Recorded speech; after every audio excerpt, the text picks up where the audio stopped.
The broadcast is now starting. All attendees are in listen-only mode. Hi, everybody. This is Sharon Ryan from the Alumni Relations Department at William Patterson University, and I wanted to welcome you to our webinar, Interviewing Skills, presented by Jenny Nesenjuk. Jenny is the Assistant Director at the Career Development Center. In this webinar, we're going to look at the interview process in stages of before, during, and after, and we'll highlight tips and tools for each one. You will learn how to prepare for an interview, including the do's and don'ts of dressing for success, how to make the best impression during your interview, and what you need to do to stay fresh in the employer's mind. I think a lot of you have been on our webinars before, but if you haven't, I just want to go over how this webinar works. You should be able to see the presentation right now on your computer screen. You should also be able to hear the presentation through your computer's audio system. Please feel free to ask questions by typing them in. You have a panel on the side that you can type questions. We will be monitoring them throughout the webinar and answer them as we go.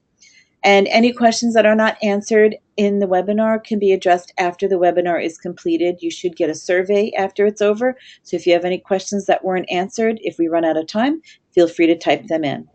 So now I'd like to introduce today's topic and speaker.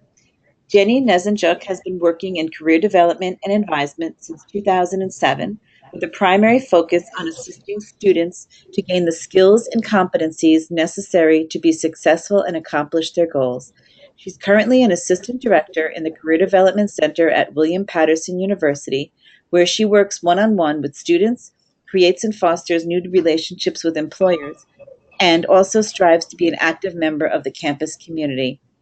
Prior to joining the William Patterson family, Jenny was the acting director of career development at Hudson County Community College, where she began the task of building the department from the ground up. Additionally, she was responsible for bringing the major exploration fair to HCCC, working with deans and faculty to provide students with information about academic programs of study offered at the college.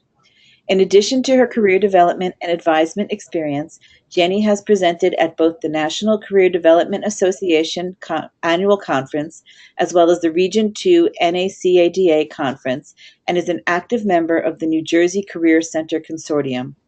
She holds a Master of Arts in Counseling, Student Affairs, and Higher Education from Montclair State University. So in today's webinar, Jenny will show you how to ace that interview before, during, and after. And now I would like to introduce our presenter, Jenny Nesenjuk. Hello, everybody. Happy Thursday, and we're almost to the weekend. Before I start, I just want to apologize ahead of time. I have a little bit of a cold, and so if I cough during this presentation, please excuse me.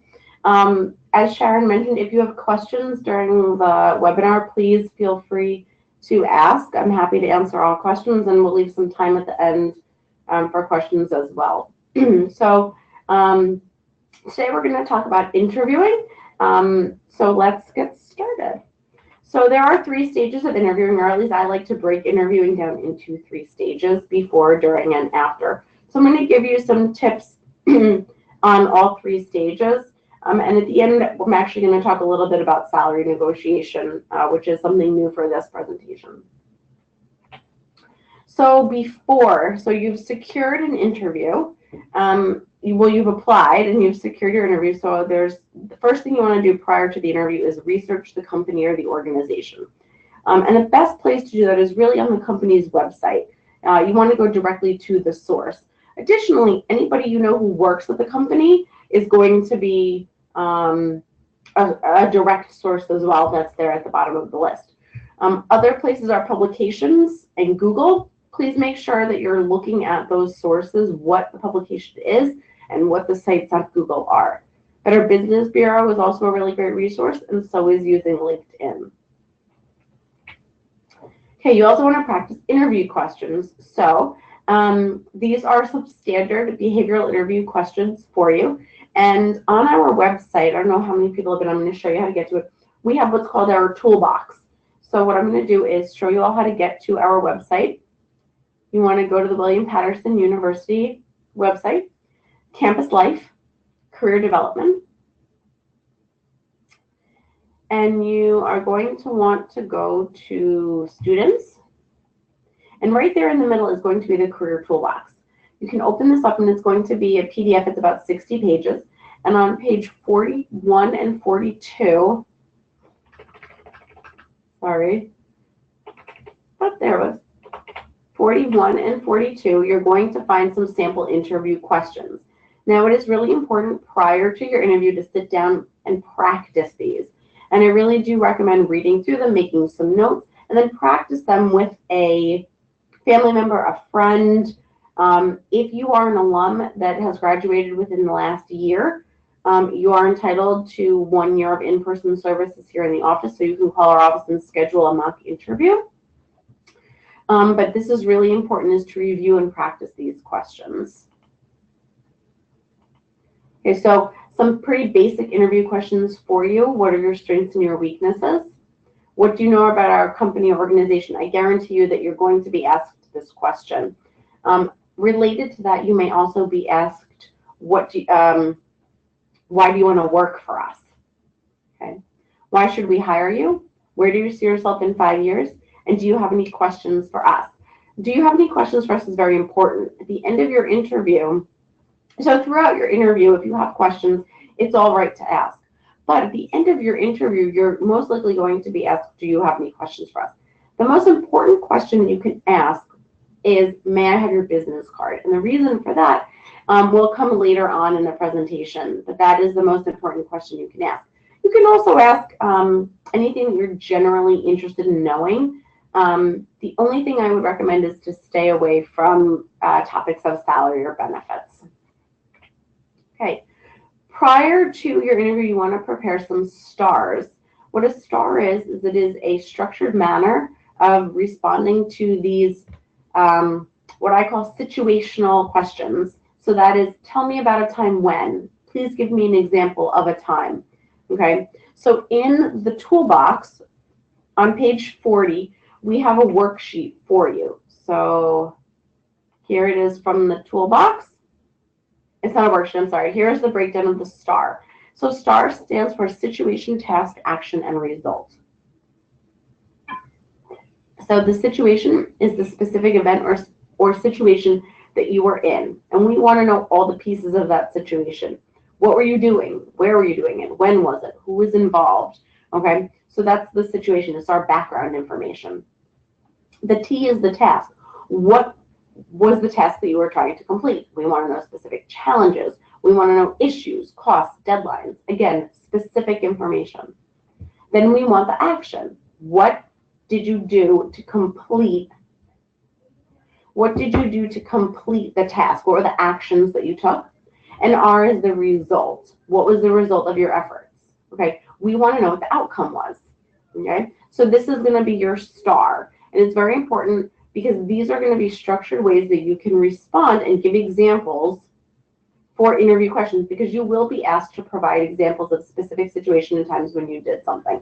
So for example, you could use a STAR if you are asked in our toolbox.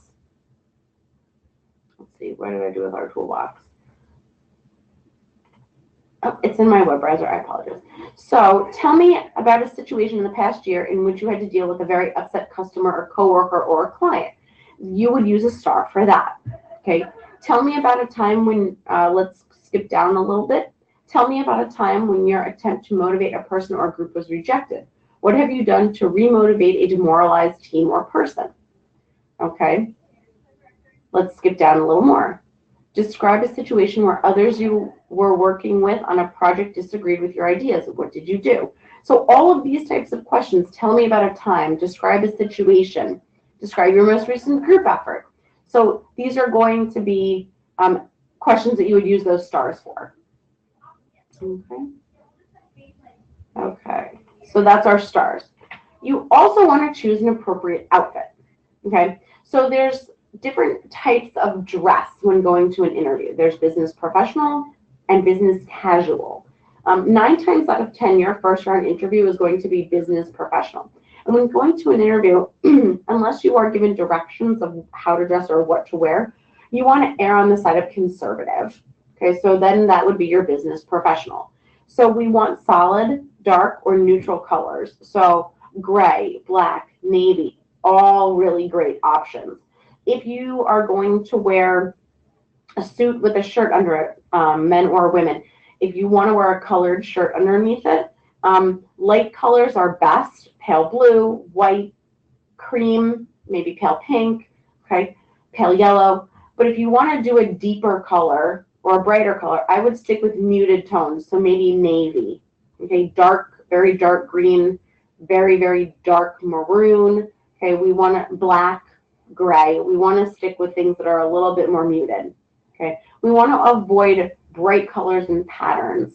So if you are going to wear a tie, okay, I love to tell the story. In a previous job, I had a student, and he came to me before an interview, and he said, Jenny, he said, you know, is it okay for me to wear my Lucky Looney Tunes tie to my first round interview? And I said, you know, I'm really glad that you have something that makes you feel confident and that you feel is lucky for you. But for a first round interview, I think it would be best if you picked something solid and a little bit more muted and stayed away from that tie. So when we want your personality to come through, we're going to stick with avoiding patterns, bold colors, bright prints, okay? In terms of shoes, we want closed-toed. We want to make sure that they're polished. Ladies, if you are wearing heels, make sure that they're an appropriate height. Again, let your personality come through, but we don't want to be wearing shoes that we would wear to the club or necessarily out on a weekend, so watch that heel height, okay? You want to make sure that you are matching, that everything is neat and cleaned and ironed. We don't want any wrinkles, okay? In terms of your personal items, make sure if you are taking a briefcase, a purse, some type of bag with you, that it is professional looking. We don't want anything with holes, anything that's dirty, okay, neat and clean. Now, if you're wearing business casual, which can happen on the second round interview or depending on the organization or company that you're interviewing with, okay, we want nice pants or slacks, dresses, skirts, okay, no jeans, no shorts, no sundresses, no sweatpants, nothing with holes, no sneakers, okay, no flip-flops, okay. We want to make sure that you are dressed appropriately, okay. A couple of other things. Make sure that you have taken a shower, please. Make sure that your hair is combed. Make sure you put on deodorant.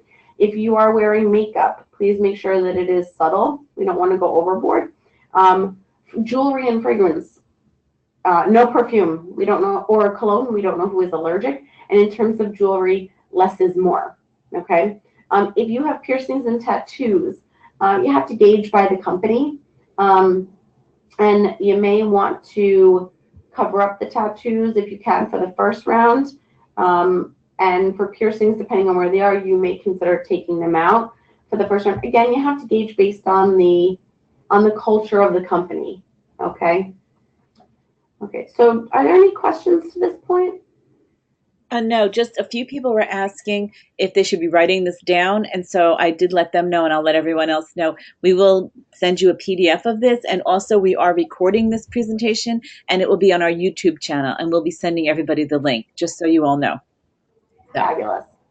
Okay. So now prior to the interview as well, you want to create what's called an elevator pitch or a 60-second commercial. So this is a great way to answer the question of tell me about yourself. Most people, I think, when you've gone to an interview have experienced this as your very first question. You know, welcome, please tell us a little bit about yourself. So what on page 44 of your toolbox, and I also have it pulled up here for you, we do have a worksheet. And what this does is it provides you with an opportunity to develop your elevator pitch or your tell me about yourself response. So it's about 60 seconds or so. It doesn't have to be right on the nose. Okay, and there are 3 pieces to this.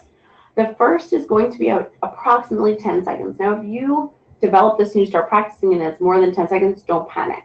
But we want it to be approximately 10 seconds. And this is going to be who you are and what you are currently doing. Okay, so it's either if you happen to be a current student and are on this presentation, awesome. It should be your education and when you're graduating. If you're an alum, we want to know what you have been doing up to this point, where you're currently working, or what type of, what your background is, what your degree is in, what your experience is in, okay? The middle piece of this part 2 is describing your experience, so internships, work experience, community involvement. If you're a recent grad, clubs and organizations. Okay, so it really gives specifics, examples of what your experience is, and we want this to be accomplishment focused. Now, when you're on an interview, because this can also be used for networking, but if you're on an interview, you want to tailor the experience that you're talking about in this portion of the elevator pitch to the position that you are interviewing for. Okay, part 3 is about 20 seconds, and it's what you're interested in doing, what types of opportunities you're looking for, okay, and highlighting what you want to do in the future. And again, you want to make sure that you're tailoring that to what you are applying for, okay? Now, this is how we're going to use this for interviewing. If you're using this for networking, I'm just going to throw in a little side piece, then you're going to have a 4th part, and that is to ask a question at the end, because that promotes your two-way conversation with whoever you are networking with. Now, I really recommend sitting down with this, making some notes, and then practicing it. You can practice it with a friend, a family member, a significant other. Practicing it in the mirror is great too, or you could record it on your phone and play it back and listen for it. But I definitely recommend practicing this and preparing it ahead of time.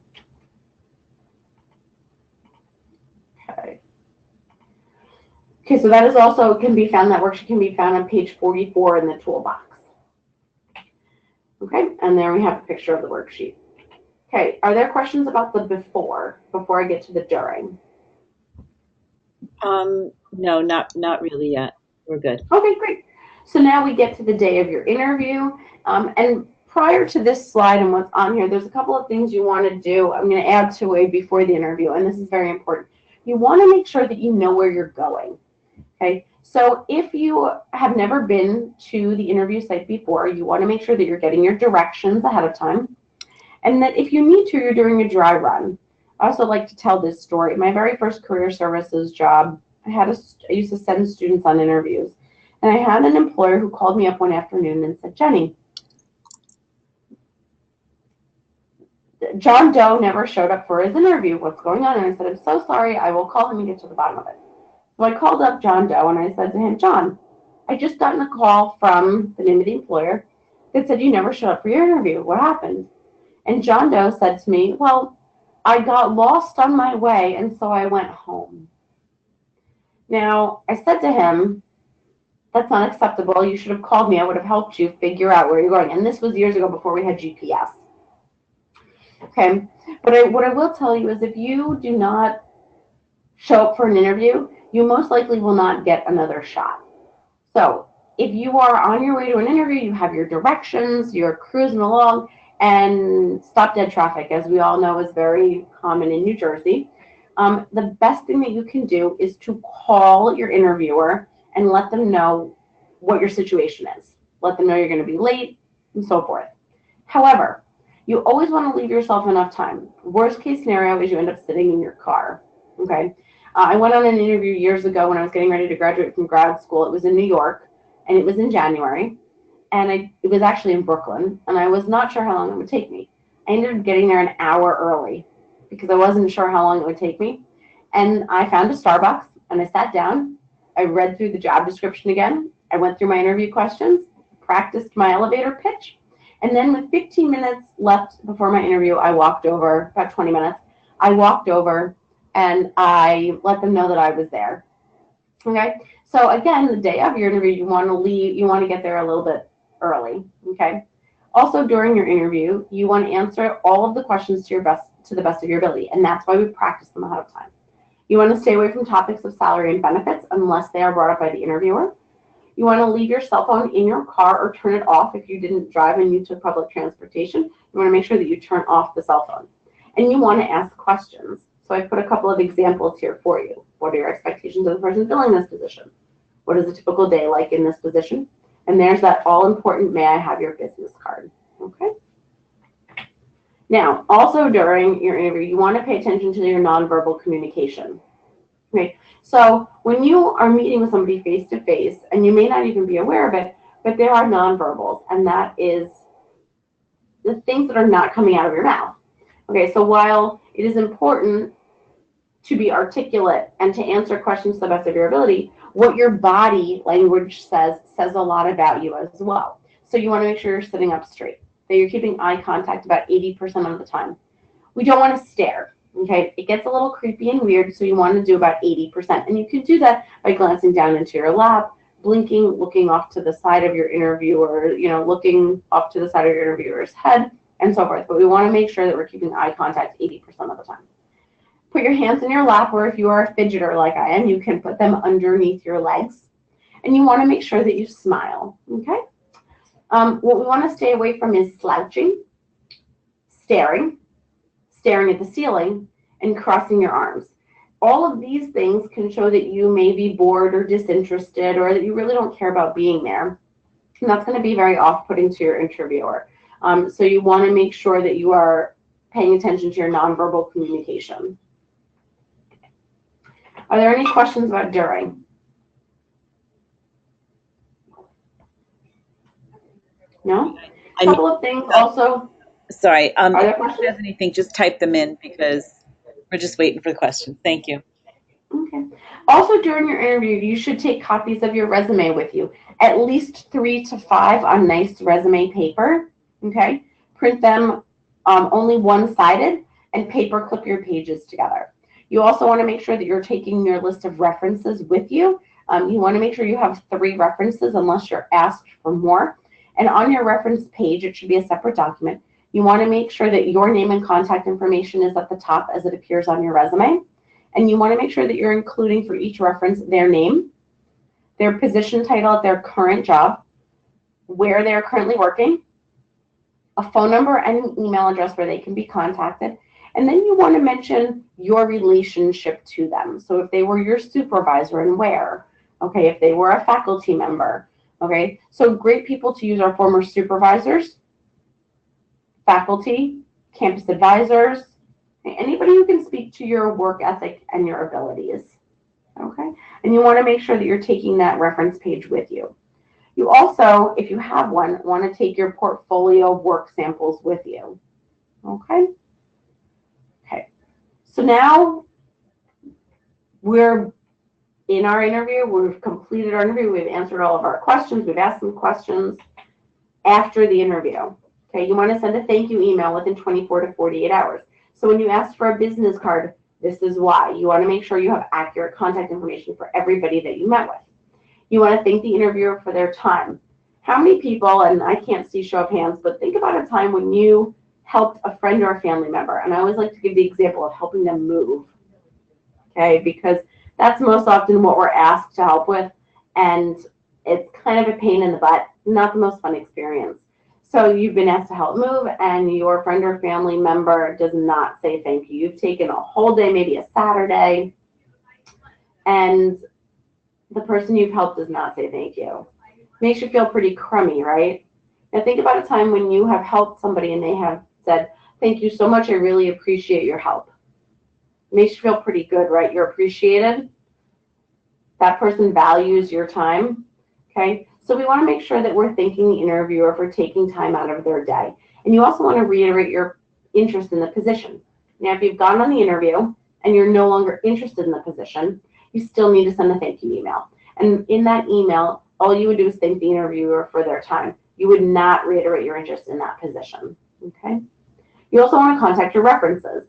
Let them know who you gave their information to and provide them with an updated copy of your resume. After your interview, you also want to follow up. So what you can ask at the end of your interview is, do you have a timeline for filling this position? Now, oftentimes the interviewer will indicate to you, yes, we're really hoping to fill it quickly. We're going to be making a decision in the next X number of weeks. There is your timeline, okay? So if the interviewer says to you, we're looking to fill the position within the next 2 weeks, you want to wait to follow up until the end of that timeline that the employer gave you. If they do not give you a timeline, then you wait 2 weeks after. And follow-up consists of either an email or a phone call, okay, to the person that you interviewed with, just saying, I just wanted to follow up on the name of the position. I'm still very interested. Do you know when you're going to be making a decision? Really short and sweet and direct, okay? So I want to talk about salary negotiation for a little bit because we all love getting a paycheck, correct? Right. So when you're negotiating, a few things to keep in mind. You want to do your research. Glassdoor is a great place to do research. Also, anybody who works for the company, okay? If you know the hiring manager, if you know another employee, ask what the salary that they're looking to pay is, okay? You want to avoid accepting the first offer. Typically, there is room for negotiation, and you would want to ask if you can negotiate, okay? Have a range in mind of what you need to make, okay? So I always like to tell students my formula for having a range is sit down, make a list of all the things you need to cover financially, so all of your bills and financial responsibilities, okay? Tack on $3,000 to $5,000. Okay, so now you have exactly what you need to make, a little wiggle room in case you have an emergency or you want to take a vacation, I like to say. And then what you do is you give I like to give a $10,000 range. You can do a $5,000 range if it makes you more comfortable. The hope is that they will meet you somewhere in the middle. So then you have more than what you absolutely have to make, okay? Now, what you can also do is if you've been working in your field for quite a number of years and you are looking for more responsibility and you're applying for positions with more responsibility and you are negotiating your salary, you can use your experience as leverage to help negotiate. And you can point out that you have X number of years of experience and you've done X, Y, and Z. Also, when negotiating, you want to inquire about perks. Now, if there are perks like stock options, if there are perks like extra paid, lots of paid vacation, you can work from home 2 days a week.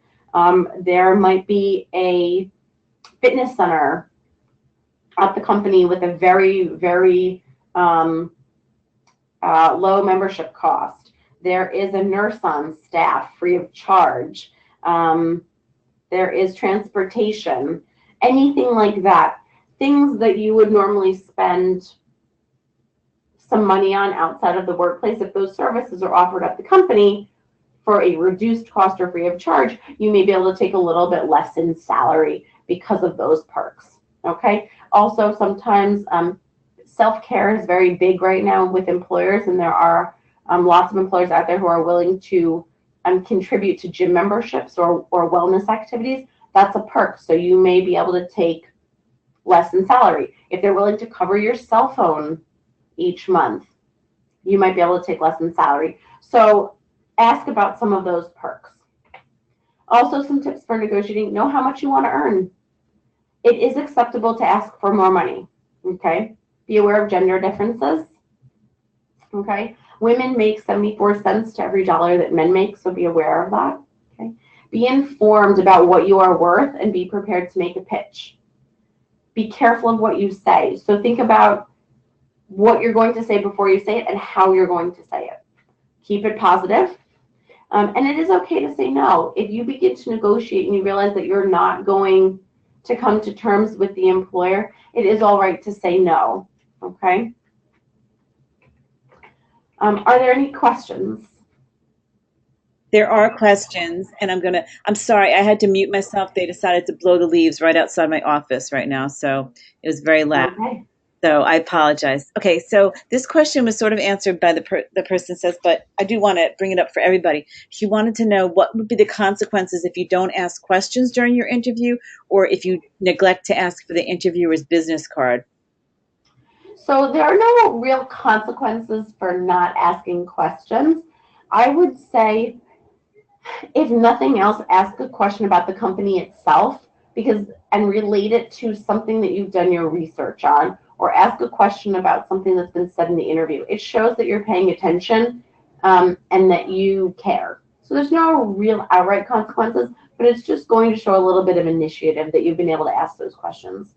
In terms of not asking for a business card, you can always find contact information for an employer, whether it's on the website, even if it's just like a standard phone number for the company as a whole. You could always ask for human resources or ask for the person that you interviewed with. When you're setting up an interview, usually there's some type of communication, whether it's by email or by phone. Make sure that you're keeping track of that information so that if you don't ask for a business card, you still have a way to contact them.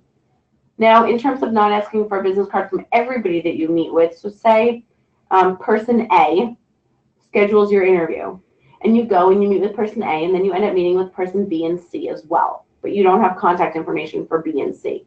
You can send a thank you email to person A and put in a line that says, please share my thanks with, and name person B and C.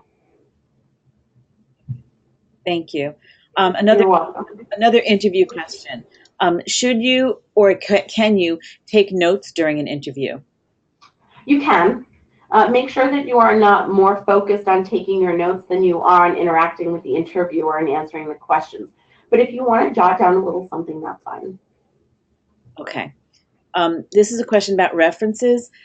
Should you let your references know after you interview, or should you, or prior if you included your references on an online application? So you should always ask somebody if they are okay with being a reference for you. That's number one. Number two is if they do say yes, you want to make sure you have correct contact information for them. When you apply, if the application asks for those references up front, you should let the references know where you applied and that you did give out their information. But if you don't give out your references until the interview, then you will want to make sure that after the interview, you let your references know. So it kind of depends on the situation. Okay. Now this is about salary. Is it true that in some states it is illegal to be asked what you made in your previous job? And there's a couple of parts to this question. So I don't know. Do you want me to break it down? Okay, so that part, I believe you do not, my understanding is you do not have to disclose your previous salary. It's up to you. I don't know if it's illegal for them to ask. I think so is the answer. I'm pretty sure that they're not permitted to ask, what did you make in your previous role? So going forward with that, then how would you recommend handling this? Like even if you're in a state where it's okay to ask, because this person is saying your previous job is often very different from a new job you're applying for. So providing this information can perpetuate like lower salaries, especially for women, as you pointed out. So, right. So what I would say is when you're answering that question, just be prepared with your range and your pitch of why you deserve to make more. What your value to the organization or company is going to be, and why you deserve to make the salary that you, or the range that you're requesting. Oh, someone just said it is illegal now in New York to ask. Just so you know. I believe it also is in New Jersey. Yeah, that's pretty new, I think. So, okay. Another interview question. At the end of the interview, is it appropriate to ask the interviewer when they will be making a decision on filling the position or making an offer? Yeah, so my favorite phrasing of this question is, do you have a timeline for filling this position? And if they say yes, if they just give you a blanket yes, you can say, well, I was curious what your timeline is, if you could share that with me. Most times when you ask, do you have a timeline, they'll tell you what it is. Okay. Oh, by the way, Chris, thank you, just said it is illegal to ask in 32 states. There you go. Thank you, Chris. Okay. Another question is, at what point should you inform your current employer that you're interviewing for other positions, or should you? So that's a personal choice. It may depend on the relationship that you have with your employer. If you're comfortable and you have that type of relationship where you can, it's really up to you. If you do not have the type of relationship, I would say you want to wait to give your notice until you have, gotten an offer letter and signed it and sent it back. Okay. And every place is different. I'll be really honest with you. I've worked places where I was not comfortable disclosing to my employer that I was looking for other opportunities. And so I did not inform my employer that I was interviewing. Actually, when I came to work when I interviewed for my job here at William Patterson, I was working at another institution, and I was not comfortable sharing that information. And so I did not let my employer know until I had received my offer letter from William Patterson, signed it, and gotten confirmation that it was received. All right. Now, kind of discuss this a little bit. This person wants to know, how do you know how much you're worth, and how do you stay informed of that? Because she gave an example. She was recently went to an interview and was asked what her range was. She said a range, and they said, well, based on your experience, we're going to start you lower. And she finds this very frustrating. So, and I would love to know what happened to this person. So what you could do is when you give a range and when you're going to pitch yourself, you need to have evidence to support. So you need to have examples. I apologize, my cold just kicked in. You need to have examples of how you are of benefit to the organization. Meaning, take the job description and look at all the things that are being asked of you, and then what additional can you bring to the table?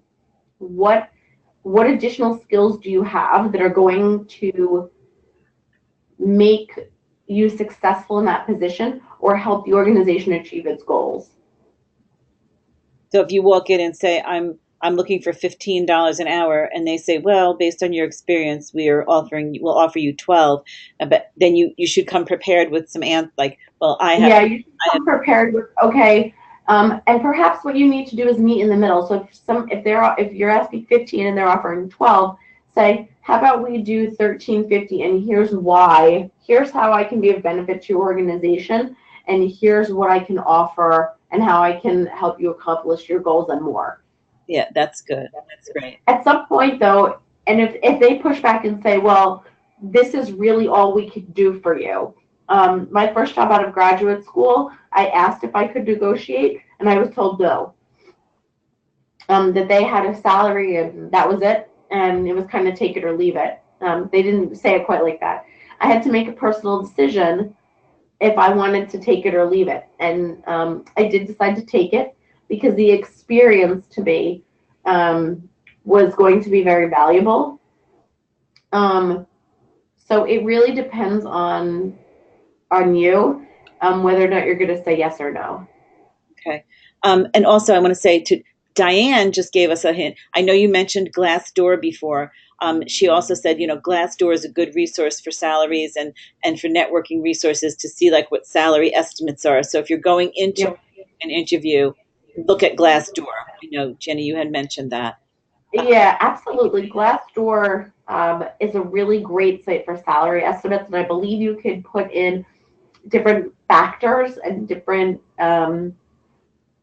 you could do it by state, I think, and all these different elements that will help figure out a range for you. Okay. Here's a question about information. So if you're going for an interview, can the company look and do a credit check and things like that to find out information on you?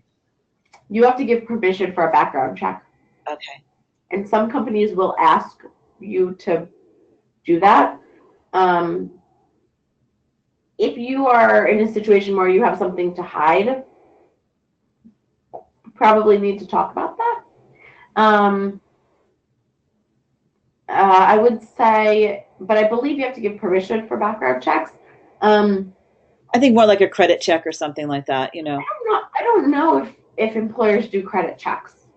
Okay, I know some do, and they may say that in the job post. They have to disclose that. They can't just do it without your permission. You have to provide them with, because you'd have to provide them with your social security number, right, to do that, to do a background or credit check, and so they have to ask permission to do that because they have to have your personal information.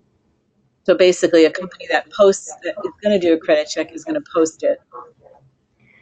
And they should, but they might not. It's just like a company who does drug testing. Right. Usually a job description will say that you have to pass a background or a drug test or whatever they're going to be doing. It would usually be included in the job description. Right. At the bottom. Okay. Okay, here's a question about references. Should you hand your references along? You said bring your references with you to the interview. Should you give them along with your resume at the interview, and should they be on the same page or a separate page? So they're going to be a separate page, and I wouldn't hand them over forthright when you get there and you give out copies of your resume. What you could do is if you are asked for them, I certainly would give them. But what you can do at the end of the interview is say, would you like a copy of my references? Now, I will say this, don't panic if the answer is no. Okay? Because if you're in a first round interview and you ask, would you like a copy of my references? They may not want them at the end of your first round interview. They may want you to go through a second round interview and then they'll take them. So if they don't ask for your references, don't panic. Or if they decline when you offer them, don't panic. Okay. Here's a question about gaps. So if you're going for an interview and you've had gaps in your employment due to, and this is very specific, let's say you did cash jobs or you took time off for personal reasons. What if they ask you about your time off? How would you do that in an interview? So I think like if you've taken time off and you have gaps in your resume, now we're talking about large gaps. We're not talking about maybe a month, 3 weeks, even 2 months. If you have large gaps and your reasons were personal, you can say, I was not working for personal reasons. They're not allowed to ask you to elaborate. Oh, okay. Okay.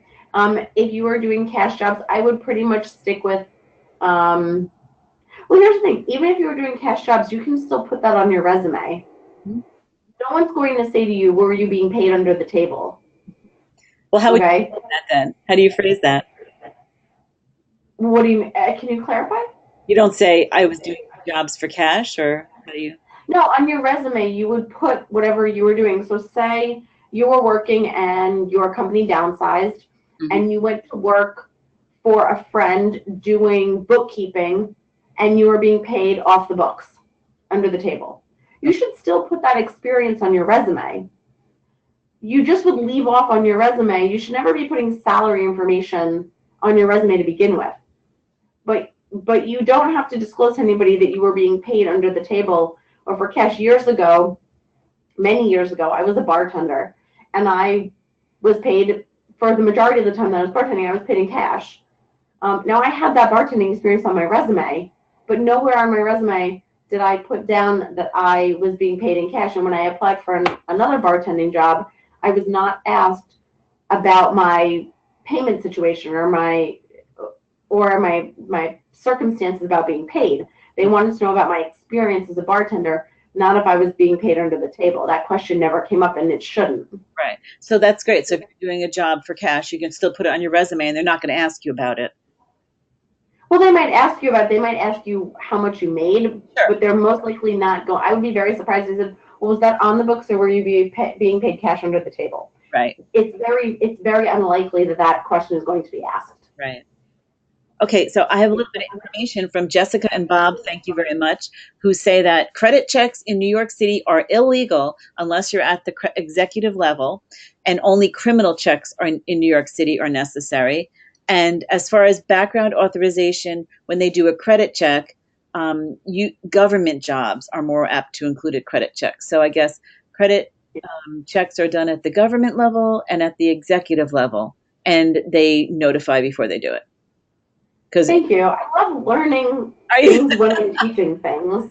I guess that's wonderful. All the time. So, it's all new information. But thank you both. So here's another question. I'm hoping just for the men, but you never know. Should you shave your facial hair before an interview? Yes. Oh. Now, here's the thing. If you want to have, well, no. Okay, let me back up. Not necessarily. If you have a few days worth of stubble and you do not have a beard or a mustache, then yes, I would recommend it. If you have chosen to have a beard or a mustache and facial hair on a regular basis, so to speak, then you need to make sure that it's trimmed and it's clean and it's neat. So, for example, I have a very good friend, my husband's best friend, who has a beard. All the time, year-round, he has facial hair. If he were to go on an interview, my recommendation to him would be just to trim it up, make sure it's neat, make sure he's combed it, there's nothing stuck in it, washes it in the morning, and make sure that it looks nice. Okay. But if you're talking about stubble, a couple of days worth of growth, and that's just because you didn't feel like shaving, then yes, you will need to shave prior to an interview. Okay, great. Thank you. That was a lot of questions. That was a good question. I've never gotten that one before, but that was a good question. That was good. And also, thank you, everyone who has this information about the credit checks and things. That was Absolutely. information as well. So if anybody has any other questions, we'll give it a few. And they don't necessarily just have to be about interviewing. If you have questions about other things that are career related, we can take a few of those because we do have some time. So if anyone has questions maybe about resumes or, pretty basic questions about resumes or cover letters or job search, I'd be happy to answer some of those too. I have a really interesting that this gentleman just told us. The Disney method is a good barometer for the shaving. If you use your fingers to pretend you're clipping your beard, the hair should not pass through your fingers. The length. Oh, That's the. I did not know that. Well, that's because you don't need to. Well, that's right. That's because I don't need to know that. But thank you for sharing that. I will remember that. Yes. Okay, and we do have another question. If your last job ended because of, say, quote, professional differences, and the interviewer asks, why did you leave your last job? What should you say? Usually my go-to for this is that you weren't being challenged enough and you're seeking a more challenging role. When you're answering questions in an interview, you want to try to keep it as positive as possible. Okay? So even if there's a negative, you want to try to spin it to a positive. So for example, when asked about your weaknesses, you want to try to spin that to a positive, and you only want to give one. So for example, sometimes it takes me a little longer to do things because I'm trying to make sure that it's perfect. And we all know there's no such thing as perfection. So if I was going to spin my weakness of taking a little bit longer to accomplish tasks, I could spin that to a positive and say, I'm a perfectionist and I like to make sure that all the details are taken care of. And so sometimes it takes me, I have to allow myself a little bit more time to accomplish a task. Okay. So now I've taken that, I've taken my weakness and I spun it to a positive. Same thing with the question of why did you leave your last position, or why are you seeking, why are you applying for new opportunities, is I feel like I need a more challenging role. And so I'm seeking opportunities that will challenge me more. Good answer. Okay, some more questions. This person wants to know, how do you answer the question, have you ever been fired, if you've been fired? I would say be honest. We never want you to lie on your resume. We never want you to lie in an interview. I would say be honest. You could decline to answer, but that sounds a little fishy. But I would say be honest and then be prepared for the why. I'll be perfectly honest. I've lost jobs before where I've been let go, and it's because of company downsizing. And this actually the next question. Someone wants to know, if you were let go based on workforce reduction, what is a positive way to spin this? You can say, unfortunately, my organization was downsizing, and I was let go due to cuts at the organization. There's not really a positive way to spin that. My very first career services job, I'll share with you all, I lost my job because they downsized the company, and I was the last one hired, so I was the first one to be let go. There's no shame in that. Yeah, there's not. It's not your choice.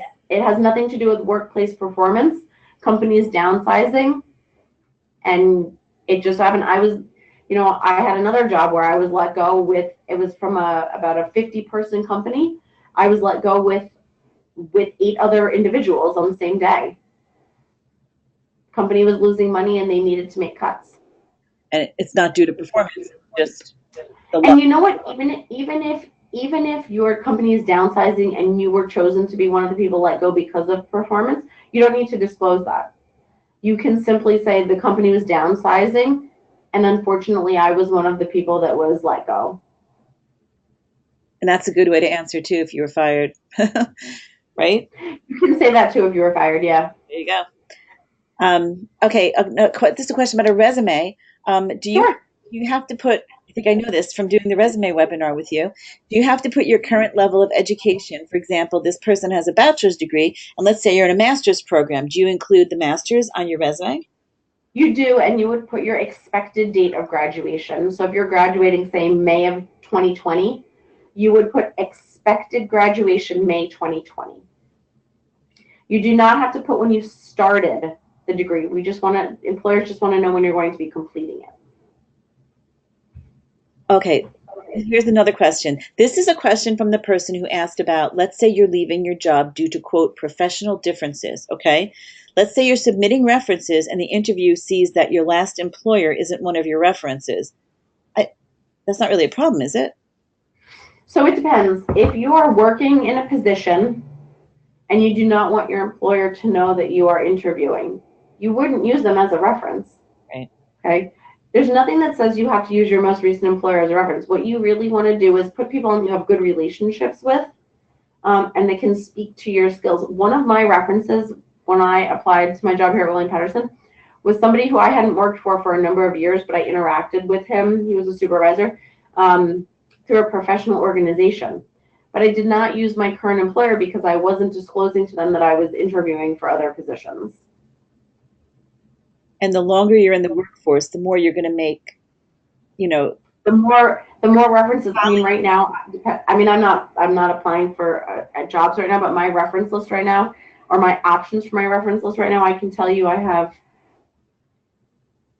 think I have like 7 or 8 options. I would not use all of them, but depending on what I'm applying for and where I'm applying would depend on who I use. Right. And you don't have to use someone from where you are right now. No. Nope.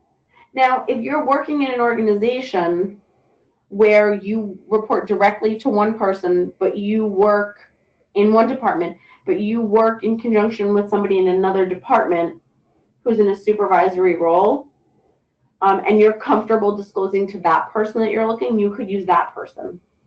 So for example, if you're working in higher education and you don't want to disclose to your supervisor that you're looking, but you have a working relationship with the director from another department and you feel comfortable disclosing to that person, you could use the director from another department. And actually that segues into this next question. Is it all right to use more than one reference from the same organization? Yes, but it should not be all of your references. So if you're listing 3 references, all 3 should not be from the same organization. Okay. You can have 2 from the same, but all 3 should not be from the same. And you should have worked with each of those references in a different capacity. Okay. This is still about references. Sometimes they will ask for references from your current job. So what do you do if you don't want the current employer to know? You don't have to give references from your current job. So if they ask, and what you could do is if you're asked for that and the employer and you decline and the employer, you can tell the employer, I would prefer not to give you a reference from my current employer as my current employer does not know that I'm seeking other opportunities. Okay, so you can refuse, basically refuse, right? You can, but I would let them know that you're refusing and why. Okay. I just want to say, even if you don't have a good even if the reason that you don't want to use your, say your current employer knows that you're interviewing, but you feel like you don't have a good enough relationship with your current supervisor to have them as a reference, you can just let it be known that your current employer doesn't know that you're looking. Perfect. Keep it easy. I have a really good recommendation from somebody here who says, I'm just going to let everyone know, this person's company had a recognition program. So throughout the year, they would get great feedback from colleagues. So what this person did was she compiled it and then shared them with prospective employers to give them a more well-rounded view of what it's like to work like with her. So she said, absolutely, if you don't have a program like that where you're working, you could actually solicit your colleagues to maybe, give you a comment. So you can always, letters of recommendation are always great, and they don't have to be from people that are going to be your references.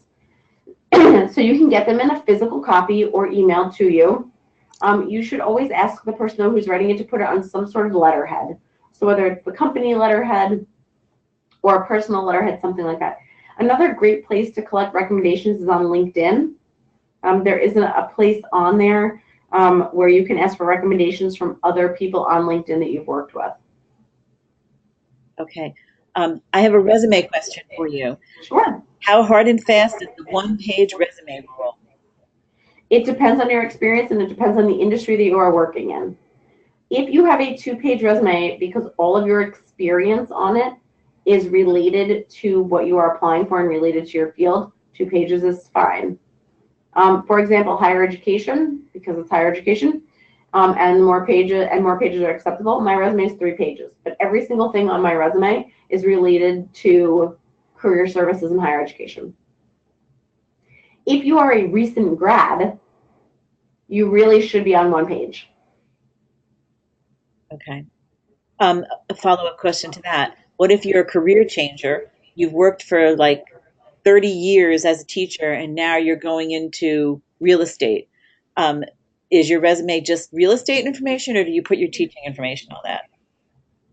You would want to put your teaching experience on there. You don't have to put all of it, and you want to talk about what we call transferable skills, which are anything that transfers from one field to another or from job to job. So from education to real estate, you would want to talk about time management skills, organizational skills, attention to detail, perhaps the ability to work with others, because in real estate, I know that you're going to be working with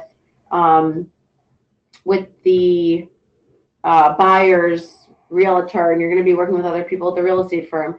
You could also talk about customer service, because when you're a teacher, your students and the parents are your customers. When you're working in real estate, you have clients. So Right. You want to talk about things that problem solving, critical thinking, all of these are transferable skills. You might not want to talk about lesson planning unless you're talking about it in terms of the attention to detail. Okay, you don't necessarily need to talk about differentiated instruction because that is not really a transferable skill. Okay. I have 2 more questions here. Sure. What do you do if you don't have the contact email for the company that you interviewed with, the person that you emailed with, I guess, that you interviewed with? You can always Google the company and find a phone number. And then Call the main phone number, let them know who you are, who you interviewed with, and ask if you can be transferred to that person. Okay. Or if they can provide you with an email address. Okay, and I guess this will be the last question, I think. And it's funny because it's boiling down a lot in this to privacy questions, as far as credit checks and all that stuff like that. This person says, sometimes obviously when you're applying for a job, they ask you for your current job, your supervisor, the email of the supervisor, the phone number. What if you don't want them to know? What do you put in the application? Either you don't put the job down, or you put it down, but they can't. Can they call that person? So they're not allowed to call without permission. Okay. Okay. Now, if you don't want to disclose the name of the employer for whatever the reason is, you could put private company. I have a student who did an internship, an art student with an artist, and it did not go very well. So she did not want to disclose the name of the artist. So we put on her resume independent artist, and then her position title and the date range, and we did some bullet pointed description of what she did, but she did not mention the artist by name. So say, for example, you worked at company ABC and you don't want to disclose that you work at company ABC, you could put, private company, where they're located, and you could put just New Jersey if you don't want to put the city and state because it would give it away.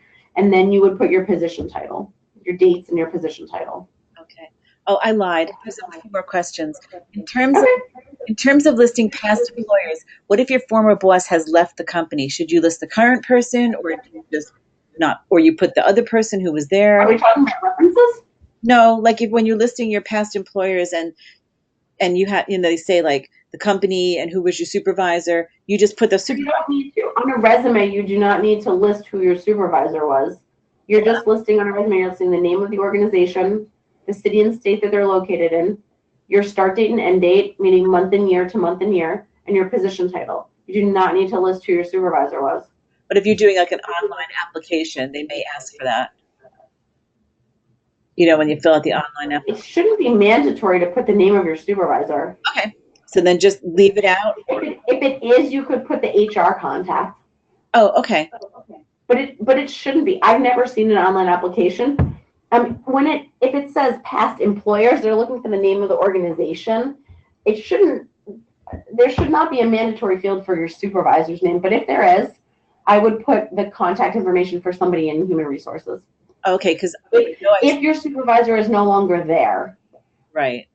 Yeah. I've seen it, but it doesn't ever. It's never mandatory when I've seen it. So. Yeah. If it's not mandatory, leave it blank.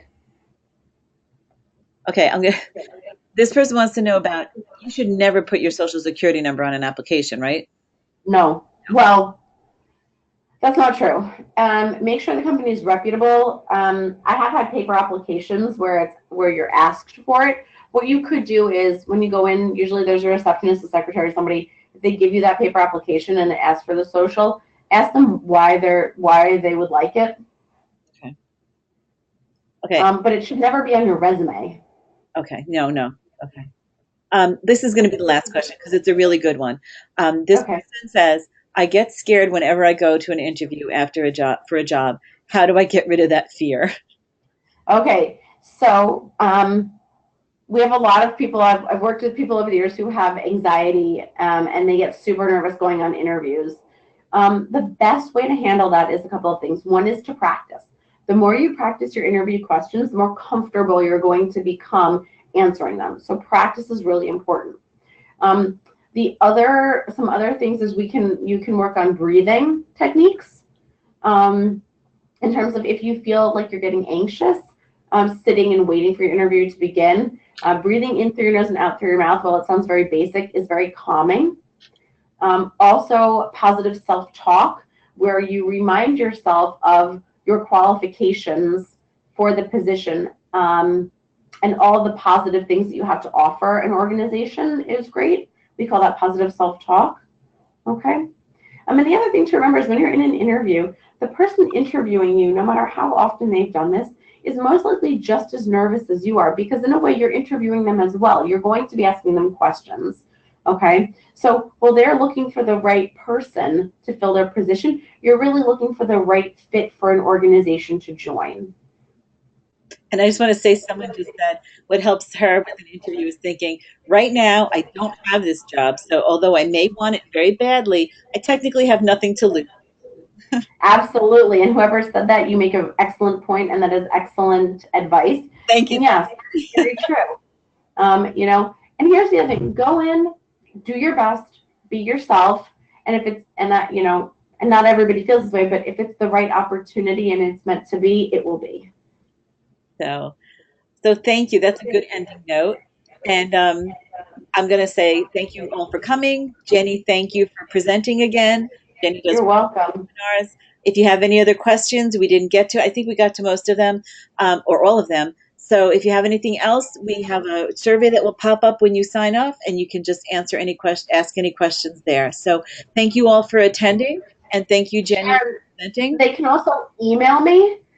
This is our the Career Development Center phone number is on here. If you have graduated within the last year, so that would be December, or if your diploma says January of 2018, or if you are a May 2018 or an August 2018 grad, you are still entitled to 1 year of services. So you can call and schedule an appointment with somebody in our office. If you are more than a year out, we have the Trailblazer service for you with job opportunities, and you can upload your resume in there. Somebody will review it.